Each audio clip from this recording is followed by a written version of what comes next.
नमस्कार दोस्तों, डेट है आज की 28 अगस्त 2020 और स्वागत है आपका एडिटोरियल डिस्कशन में। 3 इश्यूज आज हम डिस्कस करेंगे। सबसे पहले इंडियन एक्सप्रेस का इशू डिस्कस करेंगे, sub categorization of scheduled caste and scheduled tribes for reservation. दूसरे नंबर पे डिजिटल हेल्थ आईडीज़ का इशू डिस्कस करेंगे हिंदू का। तीसरे नंबर पे जेई और नीट को कंडक्ट करवाने से संबंधित दुविधा के बारे में आर्टिकल डिस्कस करेंगे। लास्ट में एथिक्स का एक क्वेश्चन। चलिए डिस्कशन स्टार्ट करते हैं। अभी फ़िलहाल हमारे देश में एजुकेशनल इंस्टीट्यूशंस में एडमिशन्स और जॉब्स के लिए रिजर्वेशन इस प्रकार से हैं। शेड्यूल ट्राइब के लिए 7.5%, शेड्यूल कास्ट के लिए 15%, ओबीसी के लिए 27%, ईडब्ल्यूएस के लिए 10% और बाकी 40.5% फॉर जनरल कैटेगरी। कुछ एक्सपर्ट्स ऐसे हैं जो आरोप लगाते हैं कि शेड्यूल कास्ट में कुछ कास्ट ऐसी हैं जिनको रिजर्वेशन का लाभ ज़्यादा मिला है। अब शेड्यूल कास्ट और शेड्यूल ट्राइब को तो रिजर्वेशन प्राप्त है आज़ादी के बाद से ही, और ओबीसी को रिजर्वेशन बाद में मिला था मंडल कमीशन की रिकमेंडेशंस के बाद। तो एक्सपर्ट्स का आरोप ये है शेड्यूल कास्ट के अंदर बहुत सारी कास्ट आती हैं और पर्टिकुलरली कुछ कास्ट ऐसी हैं जिन्होंने रिजर्वेशन का लाभ ज़्यादा उठाया है, तो उनकी सिचुएशन पहले के अपेक्षाकृत काफ़ी ज़्यादा अच्छी हो गई है। लेकिन शेड्यूल कास्ट के अंदर कुछ कास्ट ऐसी हैं जो अभी भी बहुत ज़्यादा बैकवर्ड हैं, उनको रिजर्वेशन का लाभ बहुत ही कम मिला है। तो इस चीज़ को एड्रेस करने का एक सोल्यूशन ये हो सकता है, आप रिजर्वेशन के अंदर भी रिजर्वेशन का प्रोविज़न कर दीजिए। जैसे शेड्यूल कास्ट को टोटल रिजर्वेशन है 15%, यानी 100 में से 15 सीट्स आरक्षित हैं शेड्यूल कास्ट के लिए। तो शेड्यूल कास्ट के अंदर जो पिछड़ी हुई जातियां हैं, मान लीजिए A B C D E, ये पिछड़ी हुई जातियां हैं, तो इनके लिए 5 जॉब का आरक्षण कर दिया जाए। मतलब जो शेड्यूल कास्ट को 15% रिजर्वेशन है उसमें से 5% रिजर्वेशन इन जातियों के लिए रहेगा और बाकी बचा हुआ शेड्यूल कास्ट का 10% रिजर्वेशन रहेगा बची हुई जातियों के लिए। तो ये हुआ कोटा विद इन कोटा, या फिर आप इसे कह सकते हो sub categorization of schedule caste reservation के लिए। तो ये तो हमने बात कर ली कोटा विद इन कोटा के बेसिक्स की। अब क्वेश्चन उठता है नया क्या हुआ है, कंटेक्स्ट क्या है, क्यों हम ये डिस्कस कर रहे हैं। हाल ही में सुप्रीम कोर्ट के 5 जजेस की एक बेंच ने कहा है स्टेट्स के पास आज़ादी होनी चाहिए। अगर वो सब कैटेगराइजेशन करना चाहते हैं शेड्यूल कास्ट या फिर शेड्यूल ट्राइब्स का रिजर्वेशन के लिए, तो उनके पास ये आज़ादी होनी चाहिए, ये पावर्स होनी चाहिए।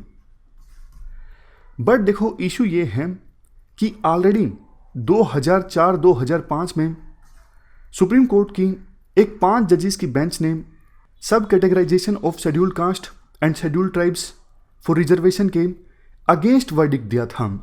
अब आपको पता है पिछला वर्डिक्ट 5 जजेस की बेंच का था, तो उस वर्डिक्ट को पलटा जा सकता है, ओवर रूल किया जा सकता है बड़ी बेंच के द्वारा। और अभी जो ये जजमेंट दिया गया है सब कैटेगराइजेशन के पक्ष में, ये भी 5 जजेस की बेंच का है। तो अब इस पूरे मामले को भेज दिया गया है सुप्रीम कोर्ट की 7 जजेस की बेंच के पास, मतलब भेजा जाएगा। चीफ जस्टिस ऑफ इंडिया को बोल दिया गया है कि आप बड़ी बेंच को भेज दीजिए ये पूरा इशू, ताकि 7 जजेस की जो बेंच है फाइनली इस इशू को सेटल डाउन करे कि सब कैटेगराइजेशन शेड्यूल कास्ट और शेड्यूल ट्राइब का हो सकता है रिजर्वेशन के लिए या फिर नहीं हो सकता है। तो ये हमने बात की कंटेस्ट की। अब सिस्टमेटिक ढंग से इस पूरे इशू को समझते हैं। सबसे पहले तो आप रिजर्वेशन का मतलब बता दीजिए। मतलब डेफिनेशन काफ़ी बार लिखनी पड़ जाती है आंसर्स में, तो आप क्या लिखोगे। रिजर्वेशन देखो पॉजिटिव डिस्क्रिमिनेशन का एक फॉर्म है। रिजर्वेशन दिया जाता है मार्जिनलाइज सेक्शंस में इक्वलिटी को प्रमोट करने के लिए और मार्जिनलाइज सेक्शंस के साथ जो पास्ट में सोशल और हिस्टोरिकल इनजस्टिस हुआ है उसको एड्रेस करने के लिए, उनको प्रोटेक्ट करने के लिए। जैसा आपको पता है हमारे देश में कुछ सेक्शंस के साथ पास्ट में काफ़ी डिस्क्रिमिनेशन हुआ था, कास्ट के नाम पर अनटचेबिलिटी को प्रैक्टिस किया गया था। तो पास्ट में जो इनजस्टिस उसको एड्रेस करने के लिए कुछ सेक्शंस को रिजर्वेशन दिया गया। रिजर्वेशन एक प्रकार से प्रेफरेंशियल ट्रीटमेंट है मार्जिनलाइज सेक्शंस को, ताकि वो आसानी से एजुकेशन और एम्प्लॉयमेंट को एक्सेस कर सकें। तो ये कुछ बेसिक बातों की हमने बात की। अब बात उठती है कि वाई सब कैटेगराइजेशन ऑफ शेड्यूल कास्ट। जैसा देखो हमने शुरुआत में डिस्कस किया, शेड्यूल कास्ट के अंदर भी कुछ कास्ट ऐसी हैं जो बहुत ज़्यादा अंडर रिप्रेजेंटेड हैं, मतलब उनकी पॉपुलेशन तो काफ़ी ज़्यादा है, बट अगर हम उनकी रिप्रेजेंटेशन देखें जॉब्स में या फिर एजुकेशनल इंस्टीट्यूशंस में, तो रिप्रेजेंटेशन उनकी बहुत कम है। जबकि शेड्यूल कास्ट के अंदर कुछ कास्ट ऐसी हैं जिनकी पॉपुलेशन कम है, बट जॉब्स में और एजुकेशनल इंस्टीट्यूशंस के एडमिशन्स में उनकी रिप्रेजेंटेशन काफ़ी ज़्यादा है।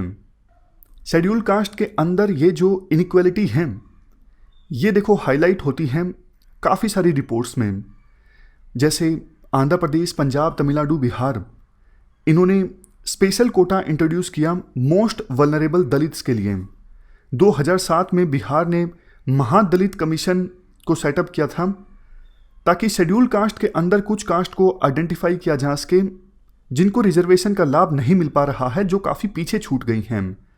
तमिलनाडु में एससी कोटा के अंदर अलग से 3% कोटा दिया गया अरुंधतियार कास्ट को, और इसके लिए जस्टिस MS जनार्थनम रिपोर्ट का सहारा लिया गया। मतलब जस्टिस MS जनार्थनम की रिपोर्ट के आधार पर यह 3% रिजर्वेशन दिया गया अरुंधतियार कास्ट को एससी कोटा के अंदर ही। इस रिपोर्ट में कहा गया था कि 16% एससी पॉपुलेशन होने के बावजूद जो अरुंधतियार कास्ट है इनका रिप्रेजेंटेशन जॉब्स में सिर्फ 0 से लेके 5% के बीच में है। 2000 में जस्टिस रामाचंद्रा राजू की फाइंडिंग्स के बाद आंध्र प्रदेश असेंबली ने एक कानून बनाया, एक्ट बनाया।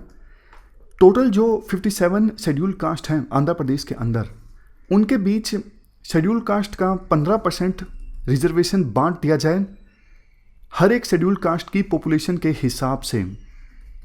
बट देखो इसे अनकॉन्स्टिट्यूशनल करार दे दिया गया सुप्रीम कोर्ट के द्वारा। सुप्रीम कोर्ट ने कहा कि स्टेट्स के पास ऐसी पावर नहीं है। कौन सी जजमेंट थी? 2004 की उस जजमेंट का नाम है EV Chinnaiah versus state of Andhra Pradesh and others. इसी जजमेंट से जो ओपिनियन है अभी हाल ही की जजमेंट की वो अलग है।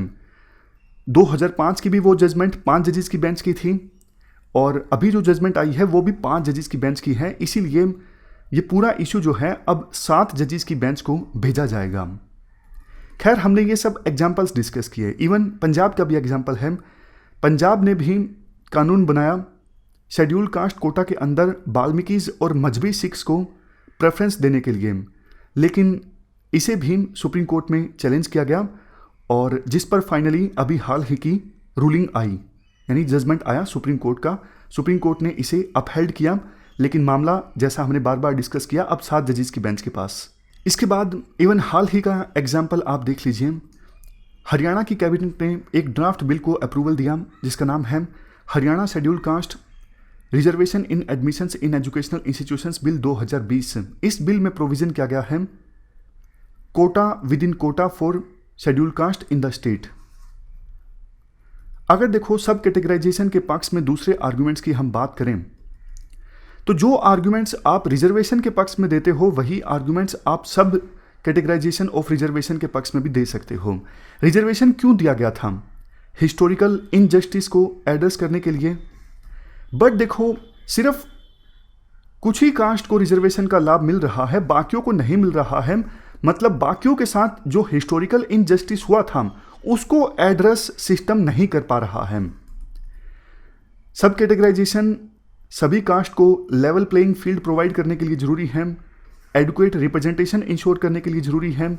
जैसा हमने पास्ट एग्जाम्पल्स में डिस्कस किया कि कुछ कास्ट ऐसी हैं जिनका रिप्रेजेंटेशन बहुत ही ज़्यादा कम है जॉब्स में, जबकि उनकी पॉपुलेशन ज़्यादा है। बैकवर्ड क्लासेस के एडवांसमेंट के लिए ज़रूरी है, और सबसे लास्ट में इक्वलिटी को इंश्योर करने के लिए ज़रूरी है।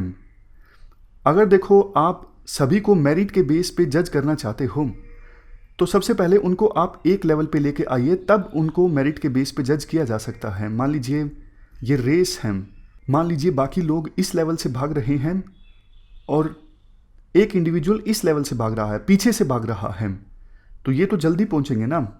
और पीछे वाला जो है जिसके साथ हिस्टोरिकल इनजस्टिस हुआ है वो बाद में पहुंचेगा। तो पहले इस पर्सन को इतना कैपेबल बनाओ कि वो सेम लेवल पे आए, तब मेरिट को जज किया जा सकता है। अब देखो, इसके बाद हम सब कैटेगराइजेशन के अगेंस्ट आर्ग्यूमेंट्स डिस्कस करते हैं। 2-3 बातें तो देखो काफ़ी इंपॉर्टेंट हैं जो 2005 की जजमेंट में बोली गई थी सुप्रीम कोर्ट के द्वारा।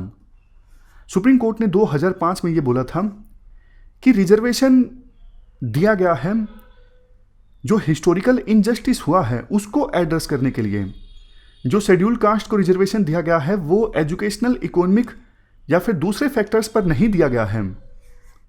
तो अगर शेड्यूल कास्ट के अंदर इनइक्वालिटी आ भी गई है तो भी फर्क नहीं पड़ता, क्योंकि शेड्यूल कास्ट को रिजर्वेशन इकोनॉमिक या फिर एजुकेशनल क्राइटेरिया के आधार पर दिया ही नहीं गया था। शेड्यूल कास्ट के अंदर जितनी भी कास्ट आती हैं उनके साथ डिस्क्रिमिनेशन हुआ था, अनटचेबिलिटी को प्रैक्टिस किया गया था, इस आधार पर सबको रिजर्वेशन दिया गया था। इसके बाद देखो 2005 की जजमेंट में जो एक और इंपॉर्टेंट बात बोली गई थी वो ये थी कि संविधान में शेड्यूल कास्ट और शेड्यूल ट्राइब्स को स्पेशल ट्रीटमेंट देने का प्रोविजन तो किया गया है, लेकिन ये नहीं बताया गया है कौन सी कास्ट शेड्यूल कास्ट में आती हैं, कौन सी शेड्यूल ट्राइब्स में आती हैं। ये पावर छोड़ दी गई है सेंट्रल एग्जीक्यूटिव को, यानी प्रेसिडेंट को। तो आर्टिकल 341 के अनुसार प्रेसिडेंट के द्वारा जो कास्ट नोटिफाई की गई हैं वो आ सकती हैं शेड्यूल कास्ट और शेड्यूल ट्राइब के अंदर। एक स्टेट में जो शेड्यूल ट्राइब हैं वो दूसरे स्टेट की शेड्यूल ट्राइब से अलग हो सकती हैं। एक स्टेट की जो शेड्यूल कास्ट हैं वो दूसरे स्टेट की शेड्यूल कास्ट से अलग हो सकती हैं। Ministry of social justice and empowerment के अनुसार 2018-19 में हमारे देश में टोटल 1263 कास्ट शेड्यूल कास्ट की कैटेगरी में आती थी। अरुणाचल प्रदेश, नागालैंड, अंडमान निकोबार आइलैंड्स और लक्षद्वीप, यहाँ पर कोई भी कास्ट शेड्यूल कास्ट की कैटेगरी में नहीं आती हैं। यहाँ पर शेड्यूल ट्राइब्स हैं, शेड्यूल कास्ट नहीं हैं। मतलब 2005 की जजमेंट में सुप्रीम कोर्ट ने बोला था कि शेड्यूल कास्ट के अंदर कोई भी छेड़छाड़ स्टेट के द्वारा नहीं की जा सकती है, क्योंकि ये पावर्स तो प्रेसिडेंट के पास है ना। तो आप सब कैटेगराइजेशन ऑफ शेड्यूल कास्ट करोगे तो मतलब ये आर्टिकल 341 के अगेंस्ट हो जाएगा। लेकिन ध्यान देने वाली बात यह है कि अभी जो सुप्रीम कोर्ट की जजमेंट आई है उसमें सुप्रीम कोर्ट ने कहा है कि स्टेट्स के पास आज़ादी होनी चाहिए सब कैटेगराइजेशन की। रीसेंट जजमेंट में सुप्रीम कोर्ट ने यह कहा, अगर देखो स्टेट्स के पास पावर्स हैं डेमोग्राफिक असेसमेंट के बाद रिजर्वेशन देने की, तो उनके पास सब कैटेगराइजेशन की पावर भी होनी चाहिए रिजर्वेशन के लिए। इवन रिसेंट सुप्रीम कोर्ट की जो जजमेंट आई उन्होंने देखो जर्नैल सिंह वर्सेस लक्ष्मी नारायण गुप्ता केस का भी हवाला दिया। ये जो केस है 2018 का है। इस केस में सुप्रीम कोर्ट ने शेड्यूल कास्ट के अंदर भी क्रीमी लेयर के कंसेप्ट को अपहेल्ड किया था। देखो ओबीसी के लिए तो क्रीमी लेयर का कंसेप्ट है, लेकिन इस जजमेंट में पहली बार सुप्रीम कोर्ट ने प्रमोशन के संदर्भ में शेड्यूल कास्ट के लिए भी क्रीमी लेयर के कंसेप्ट को अपहेल्ड किया था। तो सुप्रीम कोर्ट की अभी हाल ही में जो 5 जजेस की बेंच की जजमेंट आई, उन्होंने जर्नैल सिंह वर्सेस लक्ष्मी नारायण गुप्ता केस का भी हवाला दिया। बट वो पिटिशनर जो अपोज कर रहा था उसने कहा कि देखो ये 2018 की जजमेंट है, इसके खिलाफ ऑलरेडी अपील फाइल की गई है, तो आप ऐसी जजमेंट को आधार बना रहे हो जो अभी सेटल डाउन नहीं हुई है, जिसके खिलाफ फिर से सुप्रीम कोर्ट में रिव्यू अपील फाइल की हुई है सेंट्रल गवर्नमेंट के द्वारा। खैर ये तो बीच में हमने थोड़ा सा रिसेंट जजमेंट की बात कर ली। हम बात कर रहे थे आर्ग्यूमेंट्स अगेंस्ट सब कैटेगराइजेशन की। तो 2-3 आर्ग्यूमेंट्स हम डिस्कस कर चुके हैं 2005 की जजमेंट से। इसके बाद एक आर्ग्यूमेंट ये भी है, देखो ये वोट बैंक पॉलिटिक्स है। विभिन्न स्टेट्स वोट बैंक के चक्कर में सब कैटेगराइजेशन करेंगे, कोई अलग गवर्नमेंट आएगी तो सब कैटेगराइजेशन को वो चेंज कर देगी, तो बार बार जो सब कैटेगराइजेशन है वो चेंज होता रहेगा, इससे इंस्टेबिलिटी सी आ जाएगी। नेक्स्ट आर्ग्यूमेंट ये है, देखो 1976 की जजमेंट में सुप्रीम कोर्ट ने कहा था शेड्यूल कास्ट कास्ट नहीं है, क्लास है। शेड्यूल कास्ट होमोजीनियस ग्रुप है जिनको सब कैटेगराइज नहीं किया जा सकता इकोनॉमिक कंडीशंस के आधार पर। इस केस का नाम था state of Kerala versus NM Thomas case. तो ये हमने कुछ आर्ग्यूमेंट्स डिस्कस किए सब कैटेगराइजेशन के अगेंस्ट। अब बात करते हैं सजेशंस की। देखो, आज़ादी को मिले ऑलमोस्ट 75 ईयर्स पूरे हो चुके हैं। अभी भी कुछ कास्ट की जो कंडीशंस हैं खराब हैं। ये अपने आप में सबसे बड़ा सबूत है कि रिजर्वेशन को जिस ऑब्जेक्टिव के साथ दिया गया था वो ऑब्जेक्टिव पूरा नहीं हो सका है, क्योंकि आज़ादी के 75 ईयर्स पूरे हो चुके हैं, मतलब रिजर्वेशन दिए ऑलमोस्ट 75 साल पूरे हो चुके हैं, फिर भी कुछ कास्ट को रिजर्वेशन का लाभ नहीं मिला है, उनकी कंडीशंस इंप्रूव नहीं हुई है, तो मतलब रिजर्वेशन का कोई फ़ायदा नहीं हुआ है। तो जो डिबेट चलती है कि रिजर्वेशन को कंटिन्यू करना चाहिए या फिर नहीं करना चाहिए, क्या इसमें रिफॉर्म्स लाने की आवश्यकता है, देखो रिफॉर्म्स तो लाने की आवश्यकता है ही। अगर ऐसे ही रिजर्वेशन चलता रहा तो फिर तो और भी बहुत सारे सालों तक चलता रहेगा। हमें ऑब्जेक्टिव असेसमेंट तो करना होगा ना भाई, इतने सालों से रिजर्वेशन चला आ रहा है, उसका क्या फ़ायदा हुआ, कितनी कास्ट को उसका फ़ायदा मिला और किसको नहीं मिला, क्यों नहीं मिला। तो इन क्वेश्चंस का आंसर हमें फाइंड आउट करना होगा। तो ये हमने पूरा आर्टिकल डिस्कस किया sub categorization of scheduled caste and scheduled tribes for reservation के बारे में। चलते हैं आगे। नेक्स्ट आर्टिकल डिजिटल आईडी से संबंधित है। आप GS पेपर 2 के इस टॉपिक से आर्टिकल को रिलेट कर सकते हो। क्या कंटेस्ट है, इस साल इंडिपेंडेंस डे के मौके पर प्रधानमंत्री ने एक मिशन अनाउंस किया, नेशनल डिजिटल हेल्थ मिशन। वैसे तो देखो इस नेशनल डिजिटल हेल्थ मिशन में काफ़ी सारे प्रोविजंस हैं, जिसमें से सबसे प्रमुख प्रोविज़न है डिजिटल हेल्थ आईडीज़ का।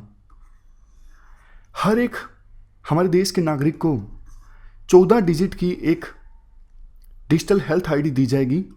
ये वॉलंटरी होगी, मतलब कोई भी इंडिविजुअल एप्लीकेशन डाउनलोड कर सकता है और अपनी ये डिजिटल हेल्थ आईडी क्रिएट कर सकता है, और उस डिजिटल हेल्थ आईडी की सहायता से सारी इंफॉर्मेशन प्राप्त की जा सकती है इंडिविजुअल की हेल्थ से संबंधित। मान लीजिए कोई पर्सन है ए की ये 14 डिजिट की हेल्थ आईडी है, तो इस डिजिटल हेल्थ आईडी की सहायता से ए के बारे में सारी इंफॉर्मेशन पता लग जाएगी कि ए कौन कौन से डिजीज से सफ़र कर रहा है और पास्ट में कौन कौन से डॉक्टर से इलाज करवाया है, क्या क्या इलाज करवाया है, लाइन ऑफ ट्रीटमेंट क्या रही है, सारी इंफॉर्मेशन। जैसे देखो बैंक अकाउंट की ट्रांजैक्शंस को निकाल के सारा पता लग जाता है कब कितने पैसे क्रेडिट हुए या फिर डेबिट हुए, उसी प्रकार से इस डिजिटल हेल्थ आईडी की सहायता से पास्ट में इंडिविजुअल की हेल्थ संबंधित सारी इंफॉर्मेशन पता लग जाएगी। फ़ायदे क्या होंगे, पहले हम फ़ायदों की बात करते हैं इस डिजिटल हेल्थ आईडी के। देखो सबसे पहले तो सरकार काफ़ी सारी जो स्कीम्स चलाती हैं उन स्कीम्स का लाभ आसानी से उठाया जा सकेगा इंडिविजुअल्स के द्वारा, अगर इस डिजिटल हेल्थ आईडी को आधार से कनेक्ट कर दिया जाता है। दूसरा फ़ायदा ये होगा, सरकार को भी प्रॉपर जानकारी मिलेगी हमारे देश में नागरिकों के हेल्थ स्टेटस के बारे में। सरकार को प्रॉपर पता लगेगा कितने जो इंडिविजुअल्स हैं वो इन्फेक्शियस डिजीज से सफ़र कर रहे हैं, कितने कम्युनिकेबल डिजीज से सफ़र कर रहे हैं, कितने हार्ट रिलेटेड डिजीज से सफ़र कर रहे हैं। अभी सरकार के पास प्रॉपर डेटा नहीं है, तो प्रॉपर डेटा इंडिविजुअल्स की हेल्थ का सरकार को मिलेगा तो सरकार उसी लाइन पर स्टेप्स ले सकती है।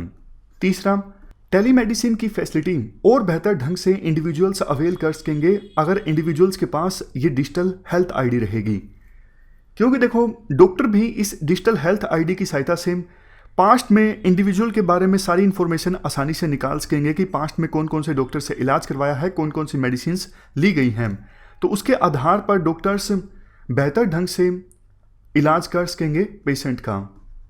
नेक्स्ट एडवांटेज ये होगा, अभी देखो हमारे देश में इंश्योरेंस इंडस्ट्री का पेनिट्रेशन काफ़ी कम है, तो इस डिजिटल हेल्थ आईडी की सहायता से इंश्योरेंस इंडस्ट्री का पेनिट्रेशन भी बढ़ेगा, क्योंकि इंश्योरेंस कंपनीज काफ़ी बार डरती हैं पेशेंट्स का, मतलब जो लोग इंश्योरेंस लेते हैं उनका ठीक से बैकग्राउंड चेक उनके द्वारा नहीं किया जाता। बट अब डिजिटल हेल्थ आईडी की सहायता से जो इंश्योरेंस कंपनीज हैं वो कंज्यूमर्स का, कस्टमर्स का जो बैकग्राउंड है वो अच्छे से चेक कर सकेंगी और बेहतर ढंग से अपने प्लान्स को फॉर्मुलेट कर सकेंगी। तो ये कुछ प्रमुख एडवांटेजेस हमने डिस्कस किए। इवन एडवांटेज ये भी हो सकता है कि यूनिवर्सल हेल्थ कवरेज की दिशा में अब धीरे धीरे सरकार आगे बढ़ रही है और उसी दिशा में ये प्रयास है डिजिटल हेल्थ आईडी। बट देखो, इसके बहुत सारे नुकसान भी हैं। नुकसान मतलब चैलेंजेस आप कह सकते हो, नुकसान तो नहीं कह सकते, कि बहुत सारे चैलेंजेस हैं इस हेल्थ आईडी सिस्टम को इंप्लीमेंट करने में। सबसे पहले आप बेसिक देखिए, मान लीजिए कोई पेशेंट है ए, वो डॉक्टर के पास जाता है जिसका नाम है एक्स।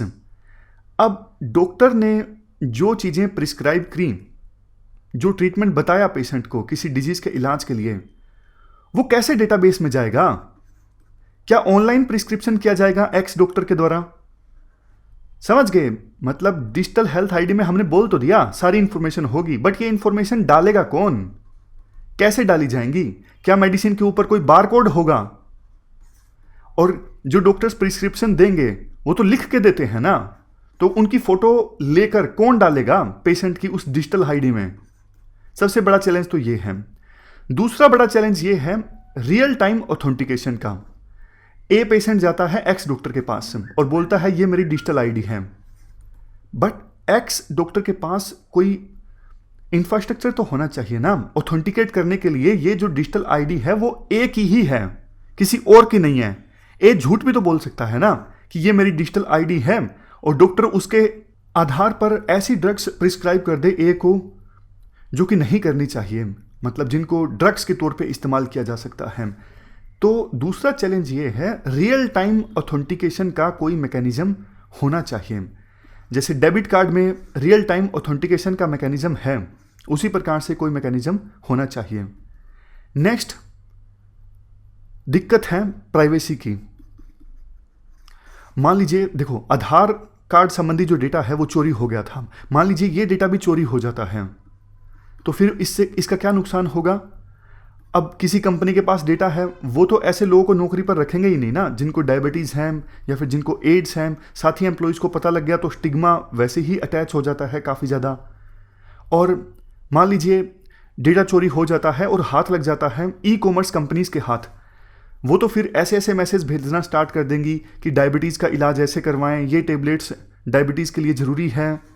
तो इससे बल्कि और ज़्यादा नुकसान पहुंच सकता है पेशेंट्स की हेल्थ को, अगर उन्हें ललचाया जाएगा कि आप ये दवाई खरीद लीजिए, क्योंकि दवाई एक ऐसी चीज़ है जिसका एडवर्टाइजमेंट नहीं हो सकता। जरूरी होती है तभी कोई पर्सन दवाई लेता है। अगर आप ऐसे ललचाओगे दवाई लेने के लिए तो बल्कि हेल्थ पर इसका प्रतिकूल असर भी पड़ सकता है। तो तीसरा जो चैलेंज है वो है प्राइवेसी मेंटेन करने का। अभी हमारे पास डेटा प्रोटेक्शन कोई एक्ट तो बना नहीं है कितने टाइम से, तो प्राइवेसी का इशू और भी ज़्यादा गंभीर हो जाता है। नेक्स्ट चैलेंज है डेटाबेस का।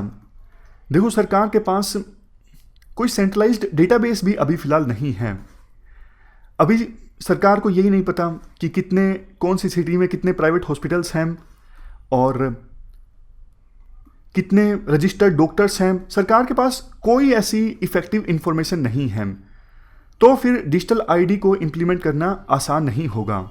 लास्ट में सजेशंस में कहा जाता है, देखो अगर आपको वास्तव में यूनिवर्सल हेल्थ कवरेज की दिशा में आगे बढ़ना है तो आपको हेल्थ इंफ्रास्ट्रक्चर पर खर्च करना होगा, और सिर्फ आप 1.2% ऑफ जीडीपी खर्च करोगे तो फिर यूनिवर्सल हेल्थ कवरेज की दिशा में आप आगे नहीं बढ़ सकते। डिजिटल आईडी से थोड़ा बहुत फायदा बेशक हो सकता है, लेकिन यूनिवर्सल हेल्थ कवरेज इंश्योर नहीं होने वाला है। इसके लिए आपको खर्च करना होगा। दूसरा सजेशन ये दिया जाता है, आप प्राइमरी हेल्थ केयर पर खर्च कीजिए, वहां से सबसे सही ढंग से डेटा आप कलेक्ट कर सकते हो। आमतौर पे सरकार का फोकस सेकेंडरी और टर्सरी हेल्थ केयर पे होता है। इवन डिजिटल आईडी भी ज़्यादा इंपॉर्टेंट साबित होंगी सेकेंडरी और टर्सरी हेल्थ केयर में। वैसे देखो, एक चैलेंज जो बताना रह गया वो ये है कि प्राइवेट हॉस्पिटल्स बहुत ज़्यादा लापरवाही बरतते हैं। इवन कुछ डिजीज़ ऐसे होते हैं जिनका पेशेंट अगर प्राइवेट हॉस्पिटल्स में आता है तो उन्हें मैंडेटरी रूप से बताना होता है सरकार को कि इस डिजीज़ का पेशेंट हमारे पास आया है, जिन्हें नोटिफाइड डिजीज़ कहा जाता है, लेकिन फिर भी प्राइवेट हॉस्पिटल्स लापरवाही बरतते हैं। तो ये भी एक चैलेंज है डिजिटल आईडी के सिस्टम को इम्प्लीमेंट करने में। खैर, हम सजेशंस की बात कर रहे थे। नेक्स्ट सजेशन ये दिया जाता है कि देखो, डिजिटल हेल्थ आईडी बनने के बाद सरकार ये भी इंश्योर करे कि प्राइवेट हॉस्पिटल्स में इलाज का जो रेट है वो स्टैंडर्ड हो, तरीका जो है वो भी स्टैंडर्ड हो। अभी काफ़ी बार आरोप लगता है प्राइवेट हॉस्पिटल्स पर कि उनके द्वारा आवश्यकता ना होने पर भी सर्जरी कर दी जाती है ताकि हॉस्पिटल का बिल इंक्रीज किया जा सके। तो इन सब चीज़ों को रेगुलेट करना जरूरी है। तो ये पूरा आर्टिकल हमने डिस्कस किया डिजिटल हेल्थ आईडी से संबंधित। चलते हैं आगे। Next article no win situation के बारे में है। आप जनरल स्टडी पेपर 2 के इस टॉपिक से आर्टिकल को रिलेट कर सकते हो। देखो, सरकार अभी फिलहाल एक काफ़ी मुश्किल भरी सिचुएशन में है। एक तरफ सरकार को ये इंश्योर करना है कि स्टूडेंट्स का जो पूरा एकेडमिक ईयर है वो ख़राब ना हो जाए, इसलिए सरकार के ऊपर प्रेशर है नीट और जेई के एग्ज़ाम्स को कंडक्ट करने का, ताकि मेडिकल इंस्टीट्यूशंस में और आईआईटीज़ में स्टूडेंट्स जो हैं वो दाखिला ले सकें। दूसरी तरफ सरकार को ये भी इंश्योर करना है कि स्टूडेंट्स की हेल्थ पर किसी प्रकार का नेगेटिव इम्पैक्ट ना बढ़े, कोविड-19 के केसेस ना बढ़े एग्ज़ाम को कंडक्ट करवाने से। मामला पहुंचा था सुप्रीम कोर्ट। सुप्रीम कोर्ट ने इसमें दखलंदाजी करने से इनकार कर दिया। सुप्रीम कोर्ट ने कहा कि कोरोना तो है बट इसके लिए लाइफ को पूरी तरह से नहीं रोका जा सकता, और सरकार को हरी झंडी दे दी इन एग्ज़ाम्स को कंडक्ट करवाने के लिए। लेकिन उसके बाद से ही बहुत प्रेशर आ रहा है स्टूडेंट्स की तरफ से, अपोजिशन की तरफ से। कई सारे स्टेट्स के सीएम्स ने कहा कि फ़िलहाल अभी सिचुएशन सही नहीं है एग्ज़ाम को कंडक्ट करवाने के लिए। बट सरकार का तर्क ये है कि हमने पूरी व्यवस्था की है, प्रॉपर प्रोटोकॉल को फॉलो किया जाएगा एग्जामिनेशन सेंटर्स पर। हमने कोशिश की है सभी स्टूडेंट्स को उनके नज़दीक का सेंटर दिया जाए, उनको सेंटर चेंज करने की आज़ादी दी थी। और जो अभी एडमिट कार्ड्स अपलोड किए गए हैं, ज़्यादातर स्टूडेंट्स ने उन एडमिट कार्ड्स को अपलोड कर लिया है। इसके जवाब में विपक्ष का ये कहना है कि बच्चे एक बार तो देख ही लेते हैं कि सेंटर कहाँ पे आया है। एडमिट कार्ड देखने का मतलब या फिर डाउनलोड करने का मतलब ये नहीं है कि बच्चे जो हैं वो एग्जामिनेशन को कंडक्ट करवाने के पक्ष में हैं। एक तरफ जहाँ देखो सरकार का ये कहना है कि ये एग्ज़ाम्स मतलब इन एग्ज़ाम को पास करके जो लोग आईआईटीज़ में एडमिशन लेंगे, मेडिकल इंस्टीट्यूशंस में एडमिशन लेंगे, वो नेशन बिल्डिंग में कंट्रीब्यूट करेंगे। अगर फर्दर डिले होता है इन एग्ज़ाम्स को कंडक्ट करवाने में तो 0 एकेडमिक ईयर ये हो जाएगा, पूरे साल का लॉस हो जाएगा। दूसरी तरफ विपक्ष का ये बोलना है कि अभी तो ट्रांसपोर्ट व्यवस्था भी पूरी नहीं है, ट्रेन्स नहीं चल रही हैं, बसेस पूरे पोटेंशियल के साथ नहीं चल रही हैं, तो कैसे स्टूडेंट्स अपने सेंटर पर पहुंचेंगे। होटल्स भी नहीं खुले हैं, तो खास करके ग्रामीण इलाकों के स्टूडेंट्स को सबसे ज़्यादा नुकसान होगा। जो बड़े शहरों में स्टूडेंट्स रहते हैं, शहरों में तो देखो सेंटर होते ही हैं आमतौर पे बड़े शहरों में, तो वो तो अपनी कोई ना कोई व्यवस्था कर लेंगे, उनके पास तो खुद के साधन भी हैं, उनके पास पैसा भी है। लेकिन ग्रामीण इलाकों के जो स्टूडेंट्स हैं या फिर छोटे शहरों के जो स्टूडेंट्स हैं, उनके लिए ट्रांसपोर्ट व्यवस्था करना मुश्किल साबित होगा। और मान लीजिए सरकार ने चलो बोल दिया कि होटल्स हम खोल देते हैं, डर तो रहता है ना कि अभी होटल्स में जाएंगे कहीं कोविड-19 से इन्फेक्शन ना हो जाए, तो डरेंगे स्टूडेंट्स जो हैं होटल्स में ठहरने के लिए। और ख़ास करके देखो जो गर्ल्स हैं जिनको अभी भी मतलब पेरेंट्स अकेला भेजने से कतराते हैं, उनके साथ कोई ना कोई जाएगा। और बहुत सारे परिवारों में दुखद रूप से ऐसा भी हो सकता है कि वो गर्ल्स को बोल दें कि आप एग्ज़ाम लो ही ना, तो नुकसान किसको होगा सबसे ज़्यादा? जो वल्नरेबल सेक्शंस हैं, गरीब लोग हैं, उनको सबसे ज़्यादा नुकसान होगा एग्ज़ाम्स को फ़िलहाल की सिचुएशन में कंडक्ट करवाने का। तो लेकिन इस पर सरकार का ये बोलना है कि हमने नज़दीक के सेंटर्स दिए हैं। देखो सरकार का ये तर्क कितना सही है, नीट का और जेई का तो पता नहीं, लेकिन यूपीएससी के सेंटर्स तो बहुत दूर दूर होते हैं। तो कहने का मतलब देखो ये है, दोनों तरफ से आर्गुमेंट्स हैं, इसीलिए आर्टिकल का जो शीर्षक है वो भी यही है, नो विन सिचुएशन। किसी भी सिचुएशन में जीत तो नहीं है। लास्ट में कंक्लूजन में ये कहा जाता है, देखो सिचुएशन एक्स्ट्रा ऑर्डिनरी है, तो सरकार को कुछ एक्स्ट्रा ऑर्डिनरी सॉल्यूशंस को अपनाने की आवश्यकता है। जैसे नीट का जो टेस्ट है वो सिर्फ सेंट्रल इंस्टीट्यूशंस में एडमिशन्स के लिए हो सकता है, बाकी स्टेट्स को आज़ादी दी जाए कि वो क्लास +2 के मार्क्स के आधार पर मेडिकल एडमिशन्स देना चाहते हैं तो देश के प्रॉपर स्टैंडर्ड नॉर्मलाइजेशन के आधार पर। इवन जेई में भी ऐसा हो सकता है नॉर्मलाइजेशन के बाद, बट वही बात है, जो आईआईटी के डायरेक्टर्स हैं उनका कहना है कि +2 के मार्क्स के आधार पर अगर एडमिशन दिया जाएगा तो क्वालिटी जो है स्टूडेंट्स की वो हो सकता है अच्छी ना हो। मतलब देखो, कंक्लूजन में यही कहा जा सकता है, कहीं ना कहीं तो कॉम्प्रोमाइज़ करना ही होगा। मतलब दोनों जो तरफ की सिचुएशन है वो गंभीर है, तो ऐसा कोई सॉल्यूशन तो यहाँ पे निकल के नहीं आता है जिससे दोनों पक्षों को अपीज किया जा सके। डिफ़िकल्ट डिसीजन तो लेना ही होगा। ये हमने पूरा आर्टिकल डिस्कस किया नो विन सिचुएशन के बारे में। नेक्स्ट क्वेश्चन एथिक्स से संबंधित है। Right to information act is not all about citizens empowerment alone, it essentially redefines the concept of accountability. Discuss. देखो, क्वेश्चन को आप ध्यान से पढ़ोगे तो आपको पता लगेगा क्वेश्चन के 2 पार्ट्स हैं। जल्दबाजी में अगर आप इस क्वेश्चन को अटेम्प्ट करने की कोशिश करोगे तो हो सकता है कि आप सेकंड पार्ट पे ज़्यादा फोकस कर दो, सिर्फ अकाउंटेबिलिटी पे फोकस कर दो, या फिर ये भी हो सकता है जल्दबाजी में आप सिर्फ पहले पार्ट पे फोकस कर दो, सिटीजन्स के एम्पावरमेंट पे। लेकिन आपको दोनों पार्ट्स पे फोकस करना है। रिलेटिवली फर्स्ट पार्ट पे आपको थोड़ा सा कम लिखना है। मेन क्वेश्चन का जो फोकस है वो सेकंड पार्ट है, कैसे अकाउंटेबिलिटी के कंसेप्ट को रीडिफाइन किया गया है आरटीआई के द्वारा। लेकिन इसका मतलब ये नहीं कि आप फर्स्ट पार्ट को बिल्कुल ही छोड़ दोगे। फर्स्ट पार्ट पे आप 2-3 लाइनें लिखोगे, तो आप बताओ सबसे पहले पैराग्राफ में क्या लिखोगे, शुरुआत कैसे करोगे आंसर की। शुरुआत में देखो, आप 2-3 लाइनों में आरटीआई के बारे में बताओगे। आप बताओगे कि आरटीआई आया 2005 में, आरटीआई की सहायता से क्वेश्चंस पूछे जा सकते हैं सिटीजन्स के द्वारा पब्लिक अथॉरिटीज से, और इससे डेमोक्रेसी मजबूत हुई है, इससे गुड गवर्नेंस आई है, और सिटीजन्स के जो पार्टिसिपेशन है डेमोक्रेसी में वो भी बढ़ी है। तो 2-3 लाइनें आप पहले पैराग्राफ में लिख सकते हो। उसके बाद आप पहले पार्ट पे 2-3 लाइनें लिखोगे, सिटीजन्स का एम्पावरमेंट कैसे हुआ है आरटीआई से। तो यहाँ पे आप बता सकते हो, पहले काफ़ी ओपेकनेस हुआ करती थी, मतलब पता ही नहीं हुआ करता था कि हमारी गली में जो सड़क है वो कब बनेगी, सैंक्शन भी है या नहीं है, कोई ब्रिज है वो उसका सैंक्शन हुआ है नहीं हुआ है, कुछ नहीं पता होता था जनता को। लेकिन अब जनता सीधा सीधा आरटीआई लगा के क्वेश्चन पूछ सकती है कि सड़क क्यों नहीं बनी है, कितना पैसा खर्च हुआ है, घटिया क्वालिटी का मटेरियल इस्तेमाल हुआ है, मतलब पूछ सकता है, जनता पूछ सकती है कैसा मटेरियल इस्तेमाल हुआ है, बिजली का कनेक्शन, पानी का कनेक्शन, बेसिक से बेसिक मूलभूत क्वेश्चंस जनता के द्वारा पूछे जा सकते हैं।